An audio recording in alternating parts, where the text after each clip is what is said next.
우리 하나님 말씀 우리 보시겠습니다. 하나님 말씀은 사도행전 2장입니다. 우리 같이 말씀을 봅니다. 오순절 날이 이미 이름에 그들이 다 같이 한 곳에 모였더니 호련히 하늘로부터 급하고 강한 바람 같은 소리가 있어 그들이 앉은 온 집에 가득하며 마치 불의 혀처럼 갈라지는 것들이 그들에게 보여 각 사람 위에 하나씩 임하여 있더니 그들이 다 성령의 충만함을 받고 성령이 말하게 하심을 따라 다른 언어들로 말하기를 시작하니라. 아멘. 2014년에 개봉해서 우리 한국에서만 1700만이 넘는 관객을 동원했던 영화 명량 대첩? 그러니까 이 영화가 있습니다. 자, 임진왜란 당시에 조선이 이제 조선 수군이 패합니다. 그러자 그 당시 왕이었던 선조가 자, 우리는 바다 수군을 포기하고 저 수군을 포기하고 이제 육지에서 싸우자라고 얘기합니다. 하지만 이 얘기를 들은 이순신 장군 이 유명한 말을 하잖아요. 신에게는 아직 12척의 배가 남아 있습니다라는 그 유명한 말을 합니다. 참 약간 열심히 했는데 잘 안 되네. 그죠? 자, 신에게는 아직 12척의 배가 남아 있습니다. 자, 그리고 실제로 133척이 되는 배를 왜군의 배를 다 물지고 대승을 했다라는 이야기입니다. 자, 여기에서 우리 세간이 널리 알려지면서 바로 유행을 남겼던 이 극중, 즉 이순신 장군이 했던 이 대사. 신에게는 아직 12척의 배가 남아 있습니다. 자, 이 말 한마디는 사실은 힘들어도 우리가 포기하지 않고 우리 꿈을 향해서, 우리 또 소망을 향해서 다시 도전할 수 있는 어떤 에너지를 우리에게 안겨줍니다.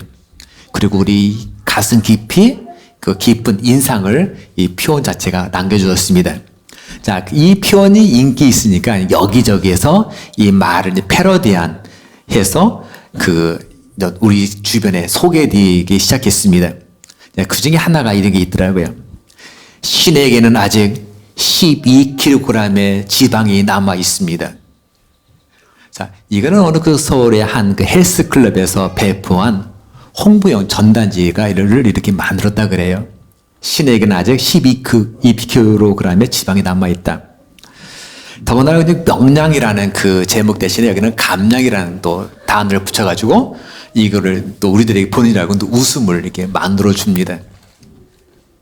자, 그러니까 살 빼기 하다가 실패한 사람들, 그리고 혹시 하긴 해야 되는데 하면 망설인 사람들을 위해서 그렇지. 아직 나에게는 12kg 남아있으니까 어떻게 해야 돼? 라는 자극을 주기도 하고 내가 뭘 어떻게 해야 되는가 다시 한번 돌이켜보게 하는 문구이기도 합니다.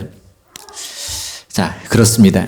이 패망의 그늘이 이렇게 짙게 그늘어져 있을 때 12척밖에 안 남았다 라는 표현이 아니라 아직도 12척이나 남았다라는 이 표현.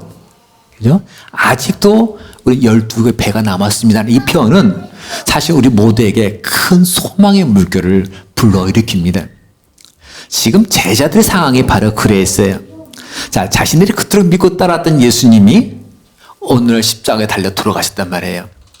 그래서 모든 제자들은 혼비백산에서 다 숨기에 급급해졌습니다. 그리고 주님을 모른다고, 혹시 남들이 알아볼까봐 모른다고 외면하게 바빠졌습니다. 자, 그러한 그들에게 부활하신 주님이 찾아오십니다. 그리고 그 주님이 나중에 다시 하늘나라로 가시면서 제자들에게 약속하시죠.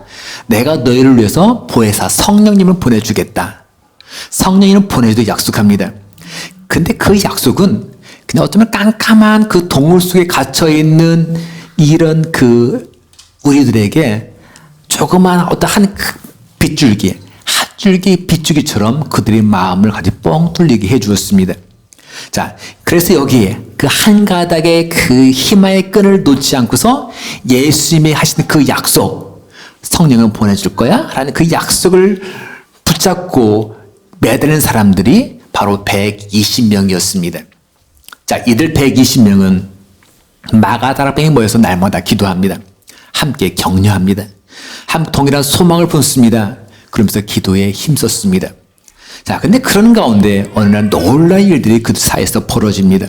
갑자기 하늘에서 급하고 강한 바람 소리가 온 집안에 가득하더니 불의 혀처럼 그들의 한 사람 한 사람 다 임하면서 바로 그들이 그 입술을 통해서 각기 다른 언어로, 즉 방언으로 말을 시작합니다. 자, 이때 예루살렘에는 여기저기서 많은 사람들이 다 모여 있었습니다. 자, 그들이 깜짝 놀랍니다. 왜냐하면 거기 있는 사람들이 갑자기 자신들의 언어로 말을 하기 때문에 그렇습니다. 제자들은 그 전에 각각 여러 나라의 언어들을 교육받은 적이 없습니다. 우리가 ESL 공부하는 것처럼 그것도 받은 적이 없는데 자신들의 언어를 말한단 말이에요. 또한 근데 그들이 하는 얘기를 보니까 그 내용이 서로 미리 준비하거나 한 것도 없는데 막상 들어보니까 사실 짜고 한 것처럼 주제가 내용이 다 똑같은 내용으로 하고 있다는 얘기입니다. 자, 이 놀라운 일, 이 경이로운 일이 바로 120명 위에서 갑자기 뻥 하고 터져버립니다. 놀랍고 경이로운 이 사건이 바로 120명이 주인공이어서 그 지역에 나타났습니다. 여러분, 그 120명이 누구일까요? 그 120명이 모인 사람들은 어떤 사람들 모여 있을까요? 그죠? 한번 여러분들 우리 한번 생각해 봅시다. 그러면 그 120명이 나타나는데 그 120명에 속했던 120명은 누구일까? 자, 한 번씩 더 계산해 봅니다. 당연히 예수님의 제자 몇 명? 12명은 포함되어 있었겠죠. 물론 나중에 가룟 유다가 대신에 누구로 바뀝니까? 그 마띠아로 바뀌지만 어쨌든 12명이에요. 12명이 분명히 있었겠죠. 그러니까 예수님이 12명, 그러니까 120명 가운데 12명이 누군지 알았고. 자, 또 누가 있습니까? 생각을 준 사람들. 예수님이 제자들을 종종 이렇게 전도를 보냈습니다. 전도하러. 보낼 때 짝 쪄서 보냈잖아요. 그때 우리의 전도 특공대가 있었습니다. 바로 70명의 전도 특공대가 있었어요. 자, 그러니까 예수님이 제자 12 더하기 전도 특공대 70명이니까 82명이 되는 거예요, 지금. 그죠? 120명에서 82명을 우리가 생각해 봤습니다. 자, 예수님의 어머니가 있습니다. 또 예수님의 어머니 자녀들이 몇 명입니까? 그러니까 예수님의 형제들, 남매들 몇 명입니까? 성경에 보니까 예수님의 형제들, 남자 형제들은 보면은 4명으로 언급되어 있어요. 4명. 그죠? 4명. 그죠? 야고보, 요셉, 유다, 시몬. 4명이 되어 있고, 그 다음에, 그러니까, 자, 예수님 어머니 마리아, 예수님의 남자 형제들 4명. 그리고 또 성경에 보면은, 여동생들. 근데, 누이들이라 기록되어 있어요. 성경은 누이들. 그러니까 들이니까 한 명은 아니겠죠. 적어도 2명 이상의 들이잖아요. 그러니까 몇 명인지 모르지만 최소한 2 이상은 된다는 걸 우리가 알아요. 현재 7명이에요. 2 가정했을 시에도 물론 더일 수도 있겠지만. 자, 그리고 그들이 예수님의 또 그러니까 친척들이 있단 말이에요. 친척들. 몇 명인지 몰라요. 그러나 친척들이 있어요. 또 더군다나 막달라 마리아가 있고 또 나사로가 있고 그의 누이들 마르다와 마리아가 있고 또 그 당시에 많은 여성들이 따라다녔단 말이에요. 그러니까 이걸 대충 그냥 한번 우리가 정확히 몇 명인지 모르겠지만 대략적으로 했을 때 이거를 한 것을 100명 정도로 그냥 계산해 본 거예요. 그냥 통쳐서 100명. 자, 그러니까 이제 남은 사람이 몇 명이냐면 20명이 남다는 말이에요. 나 그렇게 계산해 보니까. 자, 그럼 20명이 누굴까 하는 거죠. 이제 대충 100명을 알겠어요. 자, 그렇다면 20명은 과연 누구일까? 사실 그 당시에 예수님을 따라다녔던 사람들이 몇 명이었습니까? 사실 120명이 아니었어요. 단순 우리가 오병이어 사건만 보더라도 그때 성인 남자만 몇 명이면 5,000명이었다 기록되어 있어요. 성인 남자만. 그러니까 예수님을 졸졸 따랐던 성인 남자들은 5,000명이었어요. 그러니까 거기에 여자들, 아이들까지 하면은 적어도 2만 명 이상. 그죠? 사인 가족 할 때 2만 명 이상 되는 많은 사람들이 예수님을 졸졸 따라다녔던 얘기입니다. 그 2만 명 이상 되는 사람 중에서 지금 아까 100명이 대충 알겠고 모르는 사람 몇 명이냐면 지금 20명이 남아있다는 거예요. 자, 그들은 주님이 어디로 가는지 졸졸 따라다녔던 사람이고 주님이 행하시는 수많은 기적들, 수많은 말씀들을 눈으로 직접 보고 귀로 들었던 사람들입니다. 그래서 때로는 그들이 그 들으면서 눈물을 흘리기도 하고 결단하기도 하고 은혜를 받았던 사람들입니다. 그렇다면 정말 중요한 이 시기에, 또 하나님이 일을 쓰임받는 길에 있는 이 시기에는 딱 몇 명이 있었냐면은, 아까 100명 제한, 그 20명, 불과 20명만이 그 마가 다락방에 있었다는 것을 우리가 생각해 볼 수가 있습니다. 그렇다면 나머지 이 사람들은 다 어디 갔을까? 그리고 텅인 남자만 5명이 따라다녔는데 불과 20명 남았다. 그 나머지 사람은 다 어디로 간다는 얘기죠. 그렇게 많은 사람들이 줄줄이 따라다녔고 경험을 하고 은혜를 받았는데도 나머지 사람은 다 어디로 갔느냐? 왜 참여를 못했을까? 하나님은 태초부터 시신 적이 없다고 성경은 이야기합니다. 요한복음 5장 17절 말씀 우리 같이 봅니다. 5장 17절 예수께서 내 아버지께서 이제까지 일하시니 나도 일한다 하시매, 아버지께서 하나님이 지금도 일하셔요. 그러니까 나도 예수님도 지금도 일한다는 거예요. 그러니까 하나님은 계속해서 일을 하고 계십니다. 자, 그러니까 히브리 사람들은 여러분 생각해 봅시다. 자, 하나님이라는 이름이 있잖아요. 이게 그 품사가 있잖아요. 팔품사가 있잖아요. 명사, 형용사, 부사가 있잖아요. 이 하나님은 무슨 품사입니까? 그죠? 명사잖아요. 명사, 고유 명사. 근데 분명히 명사예요. 명사인데 히브리인들은 이 하나님이라는 이 단어를 명사가 아닌 뭐로 이해를 했냐면은 동사로 이해했다는 거예요. 동사. 동사가 뭐예요? 이게 동사잖아요. 그죠? 동사로 이해했다는 거예요. 왜요? 왜냐하면 하나님은 still, 지금도 계속해서 ing, 계속 일을 하고 계시니까, 계속해서 움직이고 계시니까, 그 히브리 사람들, 하나님은 지금도 일하시는 분, 지금도 계속해서 일을 하시는 분, 그래서 동사 개념으로 받아들였다는 거예요. 자, 그렇지만 일을 하신 그 하나님, 쉬짐 없이 계속 쭉 일하신 하나님은 일을 하시는데 왔다 갔다 하면서 일을 저일을 하시는 게 아니라 분명한 딱 두 가지 목적을 위해서만 일을 하고 계시다는 거예요. 두 가지 목적이 뭡니까? 저를 잘하는 거. 처음에는 뭐예요?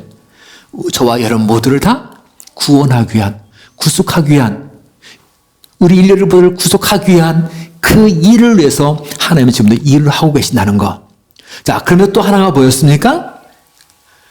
우리를 다시 오실 예수를 맞이할 예쁜 신부로서 잘 단정케 하기 위해서, 우리가 그리스도를 닮게 하기 위해서, 그죠? 우리를 예배하고 준비하기 위해서 바로 그 일을 하고 계신다는 거예요. 이 두 가지. 그래서 이 목적을 위해서 하나님 우리를 부르셨고, 우리를 택하셨고, 우리를 보호하셨고, 지금도 우리를 인도하고 계신다는 사실입니다. 아멘? 바로 이 목적인 거예요. 자, 그래서 하나님이 이 두 가지 목적을 이루어간다. 그 얘기 곧 뭐냐면 지금도 하나님 나라는 계속해서 확장되어 가고 있다라는 것을 이야기합니다. 왜? 하나님이 계속 일을 하시는 분이기 때문에. 근데 이거는 누구만을 알 수 있고 누구만 참여할 수 있냐면은 이 같은 이 사실을 참된 진리로 아는 사람만이 동참할 수 있는 것이 바로 이 일이라는 거예요. 여기에는. 자, 주님이 제자에게 묻잖아요. 너희는 나를 누구로 하느냐? 그러자 베드로가 대답합니다. 주님은 그리스도시요 살아계신 하나님의 아들입니다. 라고 대답합니다. 자, 그때 주님은 베드로를 칭찬하면서 이렇게 얘기하잖아요. 내가 반석 위에 내 교회를 세우리라. 내가 반석 위에 내 교회. 자, 처음으로 이제 교회라는 단어가 성경상에서 등장하는 거예요. 이때 교회. 자, 그 얘기는 뭡니까? 교회는 우리가 그냥 대충해서 세워지는 게 교회가 아니라는 거예요. 교회는 그냥 몇몇 사람들이 의기투 앞에서 야, 우리 하면 교회라는 이름을 내걸고 시작해보자 한다고 해서 교회가 세워진 것은 결코 아니라는 거예요. 이 교회라는 것은 주는 그리스도시요 살아계신 하나님의 아들입니다라는 이 신앙 고백, 이런 참된 신앙 고백을 통해서 주님으로부터 부르심을 받은 사람들, 바로 그들을 위해서 시작되어지는 것이 교회라는 거죠. 그리고 이렇게 세워진 교회는 이 진리, 어떤 진리요? 십자가라는 진리, 부활이라는 진리, 이 진리를 통해서만 이루어져 가는 것이라는 것을 성경은 이야기하고 있습니다. 다시 말하면 참된 진리, 즉 십자가와 부활이라는 이 참된 진리에서 세워진 교회를 통해서만 하나님 나라는 지금도 계속 확정되어가는 것이지, 이걸 뺀 하나님 나라 확장이라는 것은 사교 모임이 확장될지 모르지만 주님이 원하시는 교회는 확장되는 것이 아니라는 거죠. 하나님 나라 확장? 그러니까 당연히 누구를 통해서? 교회를 통해서.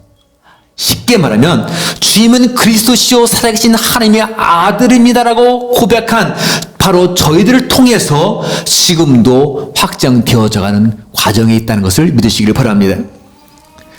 자, 주님을 따랐던 수많은 사람들, 성인 남자 5천 이상, 2만 명 이상의 주님 발자를 따랐습니다. 그들 가운데는 많은 은혜를 받았습니다. 그렇지만 한 가지, 그들은 진리를 몰랐습니다. 예수님 그 십자가를 몰랐고 그들은 부활이 뭔지를 몰랐습니다. 그러니까 낭만과 절망에 빠진 사람들이 때로는 주님의 말씀을 통해서 힘을 얻습니다. 감격의 눈물을 흘립니다. 취의 경험도 합니다. 그렇지만 대부분은 그걸 경험했을지도 불구하고 진리를 모른 채 주님의 곁을 떠나는 사람들이 얼마나 많은지 모릅니다. 사실 우리가 요즘 저 사모가 저한테 막 뭐라고 해요. 되게 세련된 줄 알았더니 이렇게 옛날 아저씨 같은 줄을 몰랐다는 거예요. 그래서 이럴 줄 알았으면 처음부터 안 만났을 텐데 하면서 저한테 늘 뭐라고 합니다. 이유는 딱 한 가지예요. 요즘 저에게 딱 피리 꽂힐 음악 장르가 있어요. 바로 뽕짝이에요. 그거 들으면 막 사람이 힘이 나고 막 힘 쏟으시더라고요. 그래서 좀 임영웅부터 해가지고 유재석 제 음악 틀리면 자동으로 이렇게 짱짱짱 나옵니다. 제 벨소리가 유재석 뽕짝으로 나와요. 그러니까 그 좀 어느 순간 저도 그게 들어왔어요. 그리고 복음성가도 이게 뽕짝형 복음성가가 있더라고요. 여러분 그 들어보셨습니까? 저는 그게 들으면 그렇게 은혜가 되더라고요. 자, 근데 제가 간혹가다 유튜브를 통해서 잠깐 보면은 그 가수들이, 그죠? 트로트를 하잖아요. 아니면 방송객들이 그걸 들으면서 눈물을 흘리는 사람들이 있더라고요. 그걸 들으면서. 그러면서 그들이 인터뷰하는 거 보면은 그걸 들으면서 내가 뭐 했다 하면서 얘기하더라고요. 꼭 우리가 교회 와서 찬양하면서 힘을 얻고 눈물 흘리고 경험하는 것 같은 고백을 그 트로트를 들으면서도 사람들이 하더란 얘기예요. 자, 그러면 그들이 그 진리를 아느냐는 얘기죠. 그건 틀린 거라는 얘기예요. 들어도 역시 내가 치유를 하는 것 같고 강의 눈물 흘릴지라도 힘을 얻는 것 같아도 사실 그것이 진리 문제는 아니라는 얘기죠. 교회 와서도 마찬가지인 거예요. 주님을 따르던 수많은 사람들이 동일한 예수님의 경험을, 기적을 통해서 은혜를 받고 누렸지만, 강경 눈물 흘렸지만 대부분 사람들 보니까 다 진리를 모른 채 떠났다는 얘기입니다. 사람들에게 십자가 이야기를 전해줍니다. 그러나 그런 사람들은 그걸 알아듣지 못합니다. 왜요? 그들에게서 십자가는 진리가 아니기 때문에 못 알아듣는 거예요.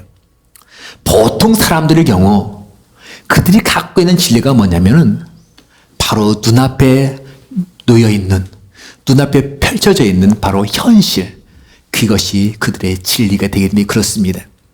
만약 십자가가 진리인 사람이 한 명 더 있었다면 아마 120명이 기도했던 그 모임 다락방에 그 사람도 들어가 있을 것이에요. 그러면은 마가 다락방에는 120명이 아니라 121명, 121명이 되었을지도 모릅니다. 예수님이 10명의 문둥병자를 치료해 주셨습니다. 그런데 그중에 한 사람은 주님께 나와서 감사했고 9명은 그냥 아무 반응 없이 가버렸어요. 차이가 뭘까요? 자, 주님께 돌아와 감사를 했다는 것은 그 사람이 갖고 있는 진리가 뭐냐 이거예요. 그 사람이 아는 진리가 뭐냐. 내가 단순히 몸이 현재 이 문둥병 다 나음을 받았다? 그 현실, 그것이 그에게 된 진리가 아니었어요. 그러니까 주님께 나와서 감사를 합니다.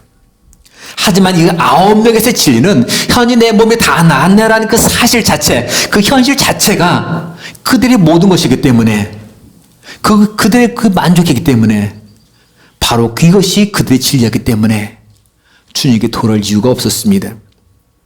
우리가 잘 알고 있는 본디오 빌라도가 있습니다. 이 빌라도 그의 지위는 총독이라는 지위입니다.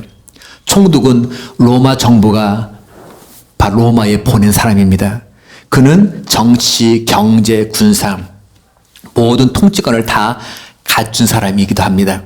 그래서 빌라도는 예수님이 죄가 없다는 사실을 알았습니다. 누가복음 23장 4절 14절 14절 보니까 이 사람에겐 죄가 없도다. 이 사람에게서는 죄를 찾지 못했다. 그에게서 죽일 죄를 찾지 못하였나니 때려서 놓으리라. 바로 다 이 총독 빌라도가 한 말입니다.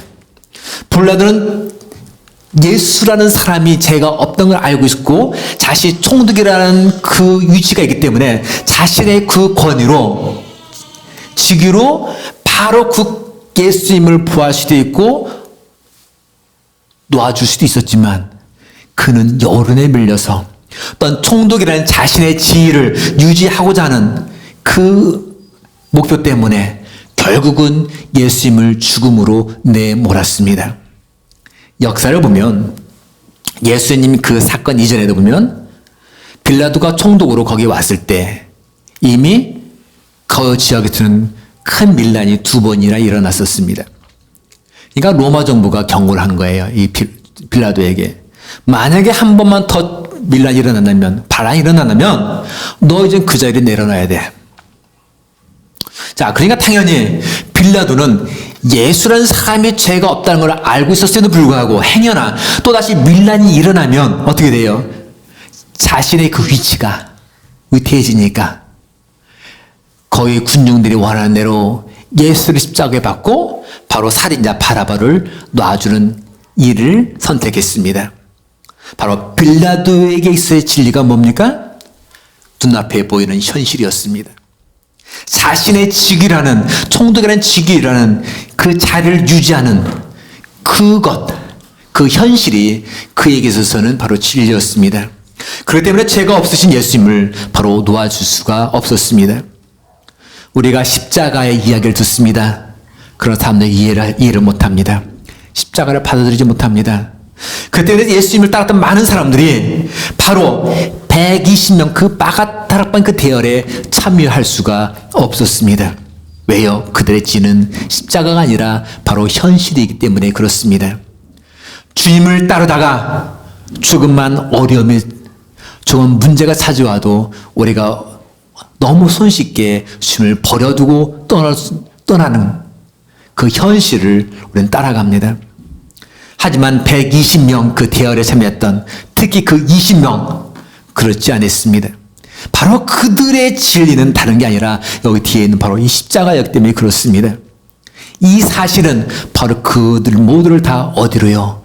그 마가다락방으로 이끌도록 승리 역할을 했습니다. 그들은 항상 하나님을 따랐던 사람들입니다.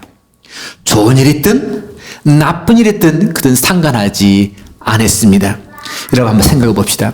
120명이 함께 늘 모였다 생각해 보세요. 날마다 모여서 함께 기도하는 그들을 모습 생각해 봅시다. 항상 같이 모였을 때 여러분 좋은 일만 생길까요? 그렇지 않습니다. 같이 모여있다는 것은 좋은 일도 물론 있지만 때로는 그렇지 않은 일도 분명히 생길 수가 있다는 거예요. 우리가 좋은 일만 생기를 바라지만 그것은 지극히 우리의 욕심입니다. 우리가 결혼한 부부도 마찬가지잖아요. 정말 사랑해서 결혼했어요. 그렇지만은 하루에 얼마나 많은 크고 작은 갈등들이 일어납니까? 너무 사랑했으니까 갈등이 없다. 그렇지 않더라고요. 저도 보니까 시간만 감아서 배우는 것은 자꾸 내려놓는 걸 배우는 것이 갈등이 없다는 건 아니더란 얘기예요. 갈등은 늘 있는 거예요. 서로 인정해주고 존중하고 배워가는 것인 거지. 그러니까 120명이 모여있다. 당연히 거기에서 늘 좋은 일만 일어난다는 것. 그거는 있을 수 없는 얘기입니다. 분명히 그들 속에서 수많은 일들이 일어났을 것입니다. 하나님만을 바라보고 하나님만을 찬양하는 그들이었지만은 얽히고 설키는 그 관계는 그 속에는 수많은 감정들은 늘 수시로 일어났을 것입니다.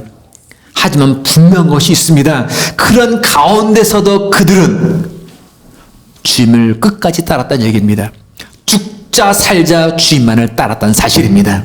십자가 진리가 바로 그들의 삶을 차지했기 때문입니다. 수많은 무리 중에는 주님 3년 반 동안 바로 주님만 졸졸 따라다니다가 막판에 주님 곁을 떠난 사람도 있을지도 모릅니다.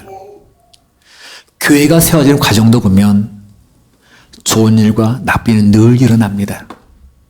감사가 있고요, 기쁨이 있습니다. 때로는 불신이 있고 증오가 있고 불평도 있습니다. 그것이 우리가 살아가는 모습입니다. 우리 조그만 우리 공동체에도 역시 이런 감정들은 당연히 존재합니다. 그럼에도 이 속에서 끝까지 주님을 따르는 자 120명이 되어 서 있는 자가 있습니다. 그들을 통해서 하나님은 놀라운 일들을 해가고 계십니다. 하나님 그 자신의 그 목적, 두 가지 목적을 바로 그들을 통해서 주님은 이루어 가십니다. 신앙생활 가운데 우리 갈등이 야게 된다고, 또한 불평불만이 생긴다고 교회를 떠난다, 주님을 떠난다? 바로 주님께서 원하신 그림도 아니고 바로 그들을 통해서 주님 놀라운 일들을 우리는 기대할 수가 없습니다. 하나님은 끝까지 함께하는 바로 우리들의 모습을 통해서 하나님의 그 놀라운 목적하심들을 이루어 가고 계십니다. 자, 그러면서 이 20명은 또 어떤 사람인가 감상해 보니까 20명은 그들의 신앙 자체가 기웃기웃하는 모습이 아니었던 것 같아요. 반대 그들의 모습은 항상 중심에서 적극적으로 개입하는 신앙인의 모습이었습니다. 우리도 물론 주님을 따라가야 합니다. 하지만 따라는 가되 그냥 끝자락에 물려서 그냥 끼웃끼웃하면서 그냥 억지로 질질 끌려가는 모습이 아니라 우리가 중심이 되어서 이끌어가는 그런 신앙인의 모습이 되기를 원합니다. 우리 12제자가 아닙니다. 예수님의 가족도 아닙니다. 예수님의 그 친족도 아닙니다. 우리는 그 주님의 세상에 70명 그 전도 특공대도 우리는 아닙니다. 그런 아닌 20명. 하지만 그 20명이 그 마가다락방에 모여서 있었다는 사실, 바로 그들은 끼웃끼웃하면서 끌려가는 신앙인의 모습이 아니라 항상 중심에 서서 적극적으로 참여했던 신앙인의 모습이라는 것을 우리는 생각해 볼 수가 있습니다. 어떤 사람 120명에 포함된 20명처럼 더 열심히 활동하다가 성령이 임하기 직전 아이 하고 훌쩍 떠난 사람이 있을 수도 있습니다. 그러나 그 순간 내가 왜 그 자리에 있지 못했던가 가슴을 친들 이미 방법이 없습니다. 지금 때 주님을 믿어야 되는데 나중에 주님이 오시고 나서 내가 가슴을 친들 그때는 방법이 없다는 얘기예요. 하나님은 교회를 통해서 저와 여러분을 통해서 또 끝까지 마가다락방을 지켰던 그들을 통해서 하나님 나라를 예나 지금이나 동일하게 확장시켜 가신다는 이야기입니다. 그 때문에 우리는 그 120명 차례 참여했던 그 20명처럼 저와 여러분 또한 그 중심의 자리에 서시기를 주님 이름으로 축원드립니다. 그러나 여러분, 그 일이 언제 일어날지 그 시대는 정확히 우리 아무도 모릅니다. 그래서 우리가 필요한 건 뭐냐면은 늘 깨어있는 거예요. 늘 깨어서 기도로 준비하는 겁니다. 여러분들께서 진리는 무엇입니까? 주님을 따랐던 수많은 무리들은 바로 내 눈앞에 보이는 현실이라는 그 진리 속에서 예수님을 바라보았습니다. 그럼 마가다락방에 모여있던 그 20명, 바로 그들은 이 십자가라는 그 진리 속에서 주님을 바라보았습니다. 지금 우리의 시선이 현실에 모아져 있습니까? 아니면 우리의 이 시선이 이런 십자가의 초점이 모아져 있습니까? 지금 내가 서 있는 이 위치에 그 위치가 여러분 마가다락방입니까? 아니면은 수많은 무일승에 있는 그 속입니까? 신에게는 아직 12척의 배가 남아 있습니다. 신에게는 아직 12kg의 지방이 남아 있습니다. 그렇다면 우리에게는 아직 십자가만을 바라보며 모여있는 20명이 남아 있습니다. 우리에게는 아직 십자가만 바라보며 모여있는 믿음의 공동체가, 믿음의 가족이 여기에 남아 있습니다. 이런 믿음의 고백이 우리 모두에게 있으시기를 바랍니다. 우리 이 시간에 같이 한번 찬양하며 우리 같이 기도하는 시간 갖기를 원합니다. 우리 자리에 일어나셔서 예수님의 십자가 이제 나도 지고 나도 주임을 따르리라는 이 믿음의 고백을 같이 한번 드리기를 원합니다. 갈보리 십자가에 주님을 바라볼 때 크신 사랑 너무나 고마워라. 예수님의 십자가 이제는 나도 지고 이 생명 다 바쳐서 주님을 따라 갈보리 십자가에 주님을 바라볼 때 하나님 크신 사랑 너무나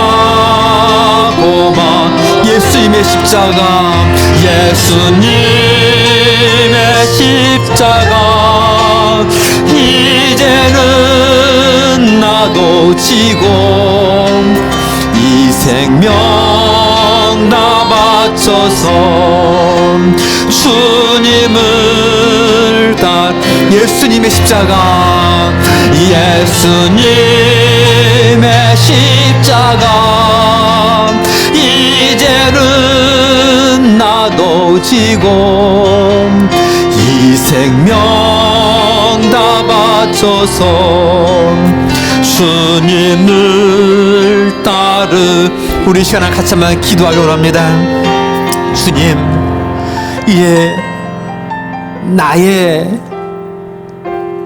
진리는 내 눈앞에 펼쳐진 그 현실이 아니라 바로 십자가가 되기를 원합니다. 이제 오직 난 십자가만을 바라보며 나아가기를 원합니다. 우리에게는 아직 십자가만 바라보며 함께 모여있는 믿음의 가족들이 있습니다라는 이런 믿음의 고백 가운데 이 시간을 조용히 한번 같이 주님께 우리 내 자신을 내어드리기를 원합니다. 예수의 십자가 이제 나도 지고 주님을 따르리라. 우리 같이 함께 한 마음으로 주님께 기도하겠습니다. 같이 기도합니다. 아버지 하나님 감사합니다. 이 시간에 우리가 감사합니다. 주님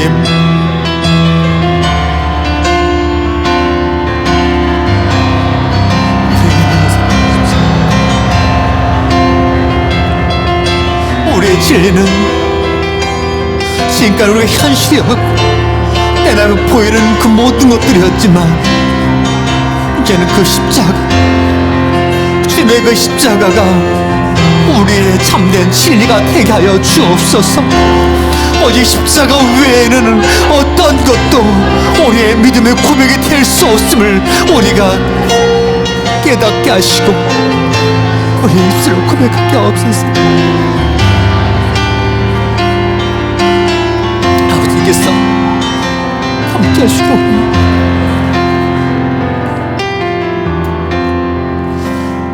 이제는 우리 예수 그리스도와 하나님 아버지의 극자신 사랑과 성령님의 감동하신 너와 역사하심이 지금까지는 현실이 내 눈앞에 펼쳐진 이 현실이 나의 진리였지만 이제부터는 그 십자가, 그 부활, 그 진리가 우리의 참된 진리임을 고백하고 이제는 우리의 시선을 오직 십자가만을 바라보며 나아가겠다고 고백하는 주의 종들 위에, 우리 가정 위에, 이 교회 위에 특별히 주님 또한 놀란 뜻이 계셔서 이곳으로부터 어떤 새로운 지역, 또 캘거리에 가는 귀한 그 가족 위에 지금부터 영원토록 함께 하시기를 간절히 축원하옵나이다. 아멘.